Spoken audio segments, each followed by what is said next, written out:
మరోసారి ఈవీఎంల ట్యాంపరింగ్ వ్యవహారం దేశవ్యాప్తంగా హాట్ టాపిక్ అయింది. ఓవైపు బ్యాలెట్ విధానం పునఃప్రవేశపెట్టాలని దాఖలైనటువంటి పిటిషన్ను సుప్రీంకోర్టు తిరస్కరించగా, మరోవైపు ఇదే బ్యాలెట్ విధానంపై AICC chief Mallikarjun Kharge hot comments చేశారు. ఎన్నికల నిర్వహణకు ఈవీఎంలు వద్దని స్పష్టం చేశారు.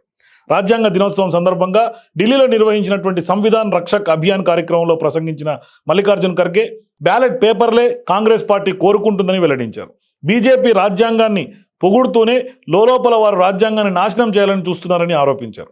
ప్రజాస్వామ్యాన్ని, రాజ్యాంగాన్ని పరిరక్షించేందుకు రాహుల్ గాంధీ భారత్ జోడో యాత్ర చేపట్టారని, ఆ యాత్రలో ఆయనతో పాటుగా సమాజంలో అన్ని వర్గాల ప్రజలు కదిలి వచ్చారు అని చెప్పారు. దాంతో మోడీని ఆపగలిగాం, లేకుంటే నరేంద్ర మోదీ నియంతలా వ్యవహరించేవారన్నారు.